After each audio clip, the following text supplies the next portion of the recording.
বিজয় দশমীর সকাল, আর আমরা এখানে সবাই মিলে আলতা পরতে বসে পড়েছি। এখানে আমার মামাতো বোন আমার মেয়েকে আলতা পরাচ্ছে, আর আমিও পরছি, কারণ আজকে বিজয়া, আর আমাদের ঠাকুরমশাই একটু পরেই আসবে মায়ের সুতো কেটে দিতে। সেই জন্য আমরা এখানে রেডি হয়ে যাচ্ছি, আর আমার মেয়ে আলতা পরছে। আর ঠাকুরমশাই চলে এসেছে। বিয়ের পর আমার এই নিয়ে দ্বিতীয়বার আমি নিজে পুজো করছি, দুর্গা পুজো। আমার শাশুড়ি মাই করেন, কিন্তু উনি বাড়ি ছিলেন না বলে সেই জন্য আমি করছি। আর এখানে সবাই মিলে আমরা বিজয়ার করব বলে এখানে সব থালায় সাজিয়ে নিয়েছি। আর এখানে সব বাচ্চাগুলো বসে খেলছে, ছবি তুলছে। আমার বিয়ের পরেই প্রথম আমার বাড়ির দুর্গা পুজোতে আমার বোনেরা এসেছে। ওরা আমার বিয়ের পরে সেইভাবে কেউ আসেনি, কোনো অনুষ্ঠান হলে তবেই আসে, নাহলে এমনিতে আসে না। আর এবছর দুর্গা পুজোয় ওদেরকে নিমন্ত্রণ করেছিলাম। বাড়িতে পুজো হলে ঘরে লোকজন আসলে ঘরটা একটু ভরা ভরা লাগে, ভালো লাগে, নাহলে একা একা কোনো কিছুতেই যেন মন চায় না।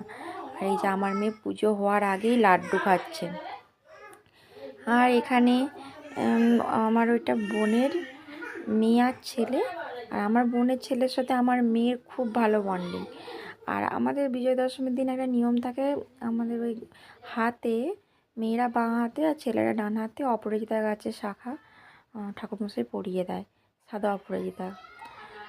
আর এখন আমরা চরণামৃত খাচ্ছি। এরপর আমি মাকে বরণ করছি। আমাদের তো ঘটে আর পটে পুজো হয়, এখানে শুধু ঘট বিসর্জন হয়। আর তবুও নিয়ম যেগুলো থাকে সেগুলো তো করতে হয়, মাকে বরণ করা, মাকে মিষ্টি খাওয়ানো। তারপরে এখানে আমি, মা, বোন, এখানে সবাই মিলে আমরা সিঁদুর খেলা, যেটা বলে পরস্পরকে সিঁদুর পরিয়ে দেয়, সেইটা করছি।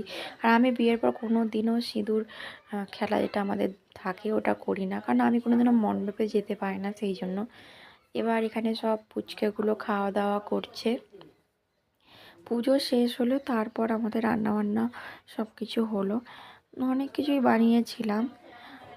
তারপরে আজকে আমাদের বাড়ির সামনে একটা বড় পুজো হয়, তো সেখানে হয়তো কোনো ঠাকুরের বিজয়া যাবে, সেই জন্য এত ভিড়।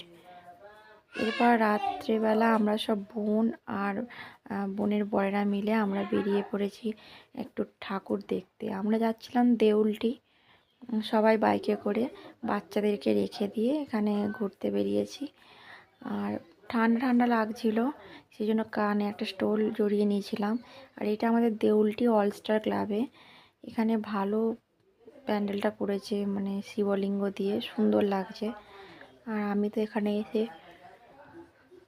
ভিডিওই করছি আমার বোনের সাথে, মামাতো বোনেদের সাথে। আমি এর আগে কোনো দিনও ফ্যামিলির লোকজনের সাথে পুজো কাটাইনি, একা একাই পুজো কাটাতে হয়। আর এখানে সবাই আমরা গল্প গুজব করছি একটু দাঁড়িয়ে। তারপর আমরা আবার বেরিয়ে পড়েছি দেউলটির ওপারটায় যাব বলে। মানে ঠাকুর দেখাটা বড় কথা না, শুধু জাস্ট ঘোরা। এভাবে বাইক নিয়ে পুজো কখনো ঘুরিনি তো, তাই সব বোনেরা মিলে একটু ঘুরছিলাম। আর এখানে একটা মণ্ডপে এসে দাঁড়িয়ে গেলাম, কারণ এখানে ভাসান ডান্স হচ্ছে, দেখে দেখে আমরা খুব মজা নিচ্ছিলাম, যা হয় আর কি। এবার আমরা এখান থেকে বেরিয়ে, তখন রাত 2টো বেজে গেছে, সেই জন্য আমরা ভাবছি কি খাবো। তো এখানে আমার বোনের এক বর, যার নতুন বিয়ে হয়েছে, সে আমাদেরকে বিজয় দশমীর মিষ্টি খাওয়াচ্ছিল। তো গরম গরম রাজভোগ খাচ্ছিলাম এখানে আমরা সবাই মিলে বসে। তারপর আমরা বাড়ি চলে যাব, কিন্তু বাড়ি যেতে ইচ্ছে হচ্ছিলো না, মনে হচ্ছিলো যেন ঘুরেই যায়। এরপরে আমরা মণ্ডপ থেকে বেরিয়ে আমাদের ঘোড়াঘাটার দিকে আবার চলে আসি। আর এখানে একটা মজা হয়েছে, আমরা ঘোড়াঘাটার ব্রিজের তলা দিয়ে চলে এসেছিলাম, আর আমার বোন আর ভগ্নিপতি তারা ব্রিজের ওপরে উঠে পড়েছে, তো ওদেরকে আবার ঘুরে ব্যাক করতে হবে, সেই জন্য আমরা এখানে ওয়েট করছিলাম।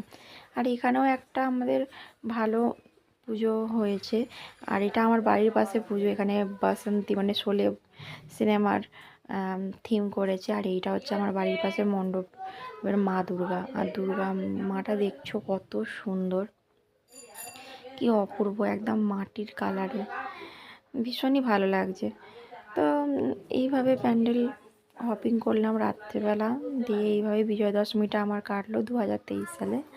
তো এটাই স্মৃতি হয়ে থাকবে